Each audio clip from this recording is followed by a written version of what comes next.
The sound of keys jingling in the front door at 11:30 on a Tuesday night should have been my first warning. But I was sitting in my kitchen, nursing a lukewarm beer and reviewing insurance claims, thinking about how Mrs. Patterson's mysterious water damage looked suspiciously like she'd left her garden hose running through the basement window for 3 days straight. I'm Frank Mallory, and I make a living figuring out when people are lying to me. It's a useful skill in the insurance business. Less useful in marriage, apparently. Frank? Alicia's voice carried that particular tone she used when she was about to ask for something she knew I wouldn't like. Can you come here for a minute? I closed the Patterson file and walked to the front hallway, where my wife stood next to a man I recognized but hadn't seen in 2 years. Brett Cormier looked exactly the same. Expensive haircut growing out badly, designer clothes that had seen better days, and that smirk that suggested the world owed him something.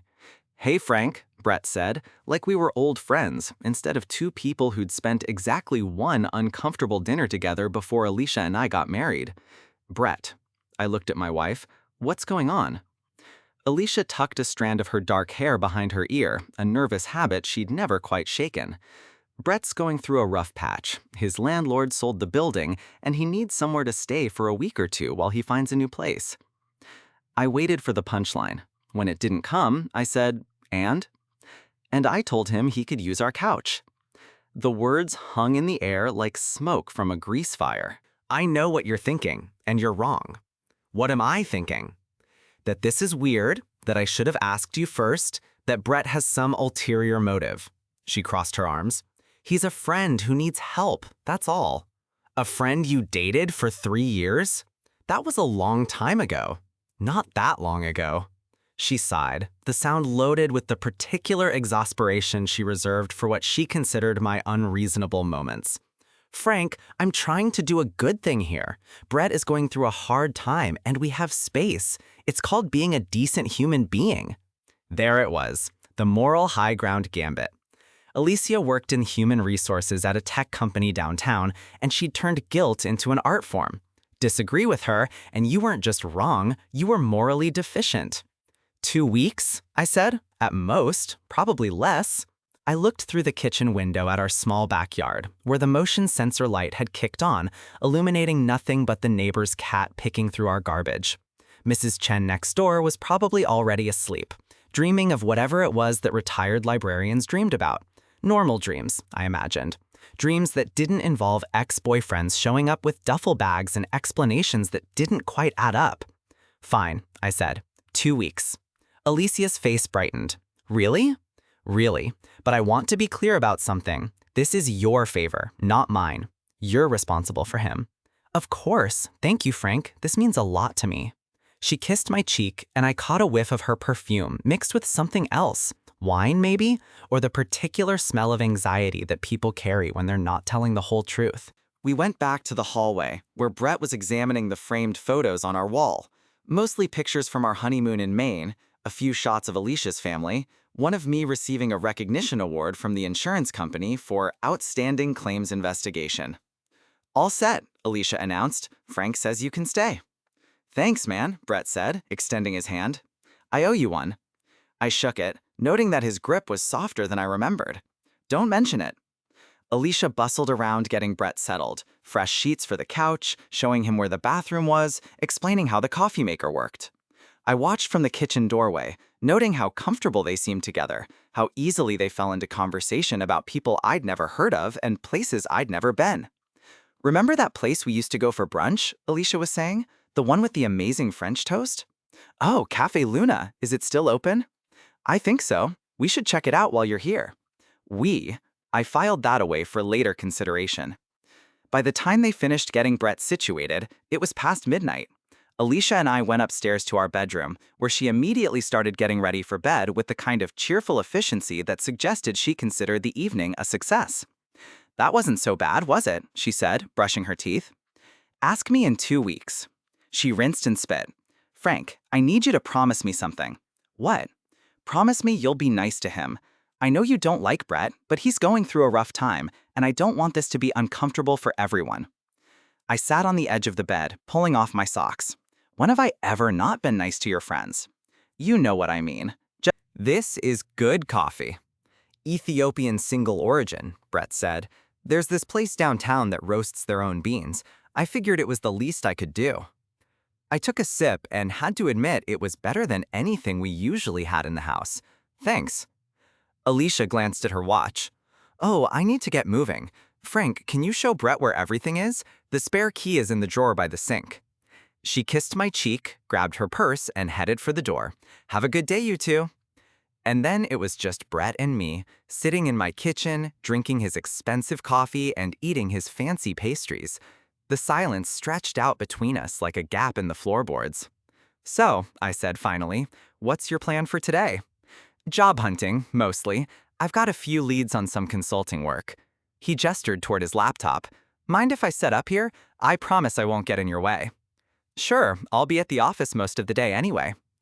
I went upstairs to shower and get dressed, and when I came back down, Brett had transformed our kitchen table into what looked like a mobile office. Laptop, phone charger, notebook, pens arranged in a neat line. He was already on a call, speaking in the kind of confident tone that consultants use when they're trying to convince someone they're indispensable. Absolutely, we can scale that solution across multiple platforms, he was saying. The ROI metrics alone will justify the initial investment. I grabbed my own laptop bag and headed for the door, but something made me pause in the hallway. Through the kitchen doorway, I could see Brett's reflection in the window, and he wasn't looking at his laptop screen. Instead, I kept thinking about the conversation I'd overheard, about Brett's comment that this is going to work out exactly like we planned. Planned. That was the word that stuck with me. I pulled out my phone and scrolled through Alicia's social media accounts, something I'd never done before in our 5 years of marriage. Her Instagram was mostly work events and pictures of food, but as I scrolled back through the past few weeks, I noticed something interesting. 3 weeks ago, she'd posted a picture of her coffee from that fancy place downtown, the same place Brett had mentioned this morning. 2 weeks ago, a photo of her lunch from a restaurant I'd never heard of, tagged with a location across town from her office. Last week, a picture of flowers on her desk with the caption, "Someone's thinking of me today." I'd assumed the flowers were from a grateful client or a coworker's birthday celebration. Now I wasn't so sure. I was still staring at my phone when Barbara knocked on my office door. "Got a minute?" she asked. "I want to run something by you." "Sure." She closed the door behind her and sat down across from my desk. "I've been thinking about your house guest situation, and something's bothering me." "What's that?" "You said he showed up with just a duffel bag and a laptop case, right? Like he was traveling, not moving out of an apartment." I nodded. "And he had expensive coffee and pastries first thing in the morning, which means he either got up very early to go shopping or he already had them. Where are you going with this?" Barbara leaned forward. "Frank, I think your wife's ex-boyfriend was already in town. I think he's been in town for a while." The possibility had been lurking in the back of my mind since last night, but hearing Barbara say it out loud made it real. I thought about Alicia's recent late nights at work, her new interest in expensive coffee, the flowers on her desk. "I need to make a phone call," I said. I waited until Barbara left, then dialed the number for Cafe Luna, the brunch place Alicia and Brett had been reminiscing about. It was a long shot, but sometimes long shots paid off. "Cafe Luna, this is Jennifer." "Hi, this might sound like an odd question, but I'm trying to surprise my wife. She used to go to your restaurant with a friend, and I was wondering if they'd been in recently. Her name is Alicia Mallory, and she would have been with a guy named Brett." "Oh, sure. They've been coming in pretty regularly for the past few weeks, Tuesday mornings usually. Sweet couple." Sweet couple. The words hit me like a punch to the stomach. "Thanks," I managed. That's very helpful." I hung up and stared out my office window at the harbor, where a fishing boat was making its way slowly toward the docks. The captain probably knew exactly where he was going, exactly what he was doing, exactly what he'd find when he got there. I envied him. That evening, I came home to find Brett and Alicia in the kitchen again, this time cooking dinner together. They had wine open, a bottle I didn't recognize, and they were laughing about something as Brett stirred what looked like a very elaborate pasta sauce. "Hey, honey," Alicia said when she saw me. "Brett's making his famous marinara. You're in for a treat." "Famous, huh?" I loosened my tie and tried to look pleased about the domestic scene unfolding in front of me. I had a great conversation with a startup downtown today. They're looking for someone with my background in systems integration. What kind of systems? Oh, enterprise level stuff. Database management, cloud migration, that sort of thing. He waved his hand vaguely. Pretty technical. I nodded like I understood, but something about his explanation felt rehearsed. In my experience, people who actually knew what they were talking about were more specific, not less. What company? I asked. It's a small firm. You probably haven't heard of them. Synergy Solutions. I made a mental note to look them up later. After dinner, Brett insisted on cleaning up while Alicia and I sat in the living room. She curled up next to me on the couch, Brett's couch, I couldn't help thinking, and rested her head on my shoulder. This is nice, she said. Having company, I mean. The house feels more alive with 3 people in it. Brett seems happier too. I think he was really lonely before. Before what? Before he moved out of his apartment. He mentioned that his roommate situation wasn't working out. This was the first I'd heard of a roommate. Last night, the story had been about his landlord selling the building. I filed this inconsistency away with the others. Alicia, I said carefully, how long have you and Brett been back in touch? She was quiet for a moment. I told you, we ran into each other last week. At the coffee place? Right.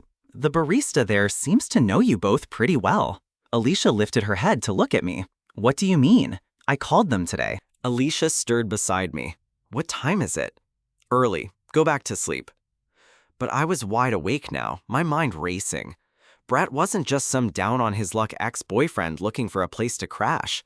This was a planned operation, and Alicia was either a willing participant or an unwitting target. Either way, I needed proof. I waited until Alicia left for work and Brett went out for what he claimed was a job interview. Then I called in sick to work and spent the morning searching our house. I wasn't sure what I was looking for, but I'd learned that people always left traces of their real lives, no matter how carefully they tried to hide them. I started with the living room, looking through the couch cushions and checking the areas where Brett had set up his temporary living space. I found a receipt from an expensive restaurant dated 3 weeks ago, around the time Alicia had started posting pictures of fancy coffee and mysterious flowers. In the kitchen trash, I discovered the packaging from the gourmet groceries Brett had been buying. The receipt was still attached to one of the bags, and it showed a purchase date from 4 days ago, 3 days before Brett had supposedly shown up at our door needing a place to stay. But the most interesting discovery was in our home office, where Brett had apparently been using our computer. I checked the browser history and found searches for how to win back an ex-girlfriend, signs your ex still has feelings, and how to break up a marriage. I screenshotted everything and emailed the images to my personal account, then cleared the browser history so Brett wouldn't know I'd been looking. By the time Alicia came home that evening, I had assembled a fairly comprehensive picture of what was happening. The question was what to do about it. "How was your day?" she asked, giving me a perfunctory kiss on the cheek. "Interesting. Yours?" "Busy. We're launching a new employee wellness program and everyone's stressed about the rollout." She seemed distracted, checking her phone more frequently than usual. When it buzzed with a text message, she glanced at it and smiled slightly before putting the phone face down on the counter. "Where's Brett?" I asked. "He had dinner plans with some potential business partners. Networking, you know." "Right, networking." We made small talk through dinner, but I could tell Alicia's mind was elsewhere. She kept glancing toward the living room, as if expecting Brett to walk through the door at any moment. Around 9 o'clock, her phone rang. She looked at the caller ID, and her face lit up. "I should take this," she said, stepping out onto our back porch. Through the kitchen window, I could see her pacing back and forth, animated and happy in a way I hadn't seen her in months. She was out there for nearly 20 minutes, and when she came back inside, she was practically glowing. "Work call?" I asked. "Something like that." That night, I lay awake listening to Alicia's breathing and thinking about my options. I could confront her with the evidence I'd gathered, but that would only put her on the defensive and give Brett time to adjust his strategy. I could throw Brett out of the house, but that would probably drive Alicia straight into his arms. Or I could try a different approach entirely. The next morning, after Alicia left for work and Brett went out for another interview, I made a phone call. "Grace, it's Frank." Alicia's husband. Grace Morrison was Alicia's younger sister, recently divorced and currently living in a studio apartment across town while she figured out her next move. She and Alicia had always been close, but Grace had never particularly liked me, and the feeling was mutual. "Frank, is everything okay? Is Alicia hurt?" "No, nothing like that. I was actually calling because I wanted to talk to you about your living situation." "My living situation?" "Alicia mentioned you were having trouble with your landlord, and I thought maybe you could use a change of scenery." "I don't understand." "How would you like to stay with us for a while? We have a guest room, and it might be nice for you and Alicia to spend some time together." Another pause, longer this time. "Frank, are you feeling okay?" "I'm fine. I just think family should stick together, especially when times are tough." Grace was quiet for so long I thought she might have hung up. Finally, she said, "This is about Brett, isn't it?" "What about Brett?" "Alicia told me he was staying with you guys. She said you weren't happy about it." "Interesting. So Alicia had been discussing our household arrangements with her sister." "Brett's situation is temporary," I said, "but your situation doesn't have to be. You're family, Grace. You should be here." "I don't know, Frank. My apartment isn't great, but at least it's mine." "Think about it. You could save money on rent, spend time with your sister, and I promise I'll stay out of your way." "Why are you doing this?" "Because sometimes people need help, and family should be there for each other." I was using Alicia's own words, her own moral framework, and I could hear Grace considering the offer. "I can't believe you're making me do this," she said to Alicia as she dragged her luggage through our front door. "Living with your husband is bad enough, but now I have to deal with your ex-boyfriend too?" "It's temporary," Alicia said, shooting me a look that could have stripped paint. "Everyone's situation is temporary." Brett, to his credit, tried to make the best of an obviously uncomfortable situation. He helped Grace with her bags and offered to make room in the refrigerator for her things, playing the role of gracious temporary housemate. "I really appreciate you being so understanding about this," he told Grace as we all stood awkwardly in the living room. "I know it's weird having strangers in your family space." "Oh, you're not a stranger," Grace replied with a smile that didn't reach her eyes. "Alicia's told me all about you." The temperature in the room seemed to drop several degrees. "Grace," Alicia said quickly, "let me show you the guest room." I watched them head upstairs, leaving Brett and me alone in the living room. He was trying to look casual, but I could see the tension in his shoulders. "So," he said, "Grace seems nice. She's going through a rough time. Divorce can be hard on people." "Yeah, I imagine it would be." We stood there for a moment, listening to the sounds of Alicia and Grace settling into the guest room directly above us. The old house carried sound well, and we could hear every footstep, every drawer opening and closing, every word of their conversation. "I hope this doesn't make things too crowded," Brett said. "Oh, I don't think it will be a problem. The guest room is very comfortable." "Much more comfortable than the couch, I'd imagine." Brett nodded, but I could see him thinking, probably wondering if this new development would complicate whatever plans he and Alicia had been making. When the sisters came back downstairs, Grace had changed into more casual clothes and seemed slightly less hostile. Alicia, on the other hand, looked like she was developing a headache. "I was thinking we could all go out for dinner," I suggested. Celebrate having the family together." "That's not necessary," Alicia said quickly. "Oh, but I think it is. It's not often we have house guests, and I want everyone to feel welcome." Grace perked up at the mention of dinner out. "That sounds lovely, Frank. I haven't had a good meal in weeks." "Settled then. There's that new Italian place downtown that Brett mentioned, the romantic one." I saw Brett and Alicia exchange a quick glance, and I filed that away for future reference. Dinner was exactly as uncomfortable as I'd hoped it would be.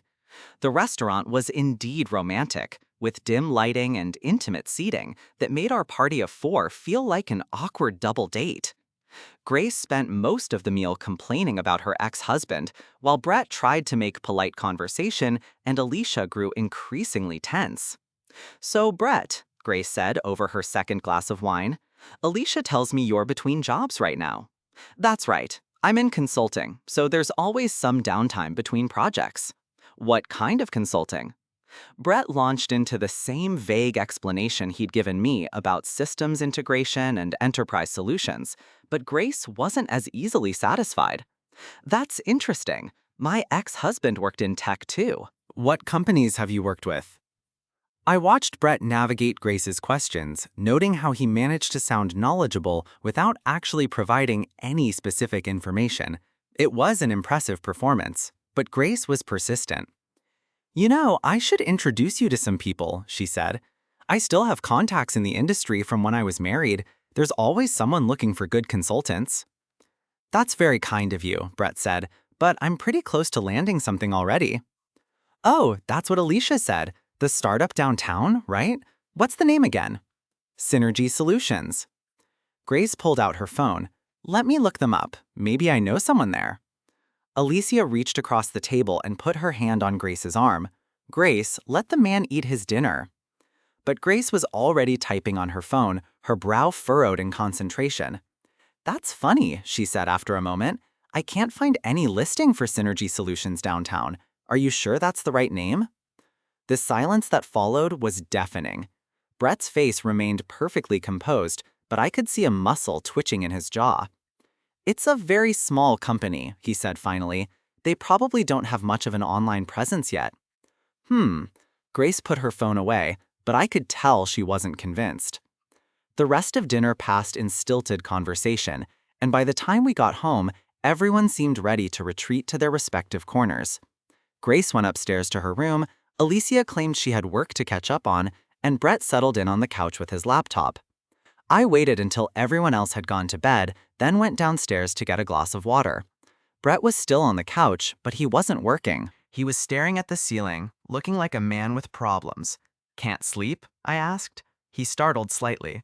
"Oh, hey Frank. Yeah, just thinking." "About the job situation?" "Among other things." I poured myself a glass of water and leaned against the kitchen counter. "You know, Grace can be a little intense, but she means well. She's just protective of family." "I understand." "She's been through a lot lately. The divorce was pretty messy, and she's not feeling very charitable toward men in general right now." Brett nodded. "That's tough." "The thing is, she's going to be here for a while. Her apartment situation is worse than she let on, and Alicia feels responsible for taking care of her." This was a complete fabrication, but Brett didn't know that. "How long is a while?" he asked. "Hard to say. Could be weeks, could be months. Family obligations, you know how it is." I could practically see the wheels turning in Brett's head. His plan, whatever it was, had been designed around having intimate access to Alicia and time to work on undermining our marriage. Grace's presence complicated everything. "Well," he said finally, "I'm sure we'll all figure out how to make it work." "I'm sure we will." I finished my water and headed back upstairs, leaving Brett alone with his thoughts and his rapidly evolving problems. The next morning, I woke up to the sound of raised voices from the guest room. Grace and Alicia were having what sounded like a heated discussion, though I couldn't make out the specific words. By the time I got dressed and went downstairs, both sisters were in the kitchen, and the tension between them was thick enough to cut with a knife. "Morning, ladies," I said cheerfully. "How did everyone sleep?" "Fine," Alicia said curtly. "Oh well, my mistake." But the seed was planted, and I could see Brett wondering what else Alicia might have told her sister. That afternoon, while Brett was out on another mysterious interview, Grace and I conducted a more thorough search of the house. We found more evidence of Brett's extended presence. A prescription bottle with his name on it dated 3 weeks ago, hidden behind some books in our living room. A dry cleaning receipt in his jacket pocket from a shop across town, dated 10 days before he'd supposedly arrived. But the most damning evidence came from an unexpected source. "Frank," Grace called from upstairs, "you need to see this." I found her in the guest room, holding Alicia's laptop. "She left it here this morning," Grace explained, "and she forgot to log out of her email." I hesitated. Reading my wife's email felt like crossing a line I wasn't sure I was ready to cross. "Frank, if you want to know the truth, this is how you find it." She was right. I sat down next to her on the bed and looked at the screen. The email thread was between Alicia and someone named B. Cormier Consulting. It went back 6 weeks, and reading through it was like watching my marriage dissolve in real time. The early emails were casual, friendly exchanges between old friends, but they quickly became more intimate, more personal. Brett wrote about feeling lost and directionless, about missing what they'd had together. Alicia responded with sympathy and encouragement, and gradually, something more. "I think about you too," she'd written 3 weeks ago, "more than I should." "I never stopped loving you," Brett had replied. Brett wasn't having phone problems. He wanted access to their private email thread, probably to delete the evidence or coordinate their next move. "Actually," Grace said, "I was planning to use the laptop tonight. I need to update my resume." Brett's expression tightened almost imperceptibly. "Oh, well, maybe I could use it after you're finished? I'll probably be up pretty late. Job hunting, you know how it is." Right, of course. The frustration on Brett's face was barely concealed now. Grace was systematically blocking his access to Alicia, to their private communication, to the laptop where their plans were documented. "Maybe I could use Frank's computer?" Brett suggested. "Sorry," I said, "work policy. Can't let anyone else access my system." Brett nodded, but I could see him calculating, trying to figure out another approach. After dinner, Alicia went upstairs to take a bath, and Grace claims the laptop, settling into the guest room with the door partially closed. Brett paced around the living room like a caged animal, checking his phone constantly and growing more agitated by the minute. Around 10 o'clock, he finally snapped. "This is ridiculous," he said to me. "I have important business to take care of, and your sister-in-law is monopolizing the only computer in the house. She's job hunting. It's important." "More important than my career?" "I don't know, Brett. Is your career actually in jeopardy, or are you just trying to check your email?" He stared at me for a long moment, and I could see him trying to decide whether I knew more than I was letting on. "I need to make some phone calls," he said finally. Sometimes crazy is exactly what you need. He leaned in to kiss her, and she didn't stop him. I stood in my kitchen doorway, watching my wife kiss another man in my living room, and felt something cold and hard settle in my chest. Not heartbreak, that would come later. This was something else entirely. This was clarity. I waited until they broke apart, until Brett started talking about their future together and how they could make this work, until Alicia started crying and saying she didn't know what to do. Then I walked into the living room.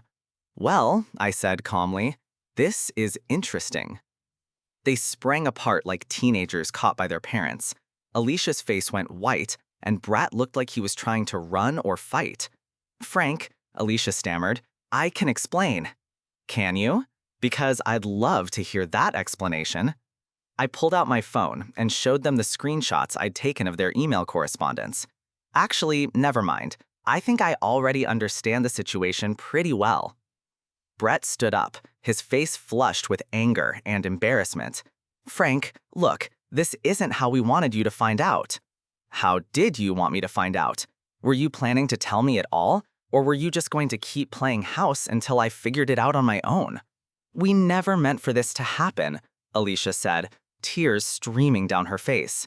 "Really? Because these emails suggest otherwise. They suggest this has been planned for weeks."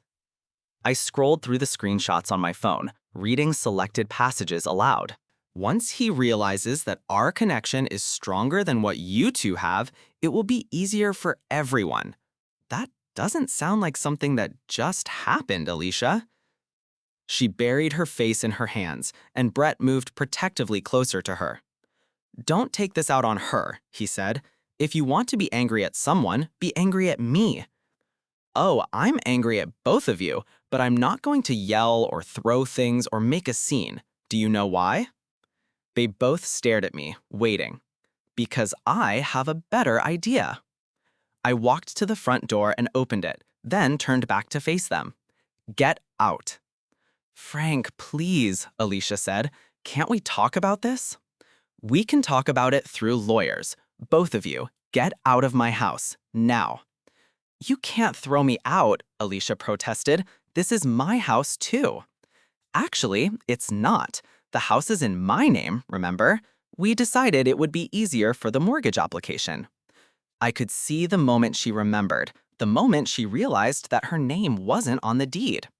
"You can't be serious," Brett said. "Completely serious. You wanted to be together? Congratulations. Now you can figure out where you're going to live. Frank, please, Alicia tried again. Let's just calm down and discuss this like adults. Like adults? Adults don't lie to their spouses for weeks. Adults don't invite their lovers to live in the marital home. Adults don't plan elaborate schemes to break up marriages. I gestured toward the door again. You have 10 minutes to pack whatever you need for tonight. You can arrange to get the rest of your things later.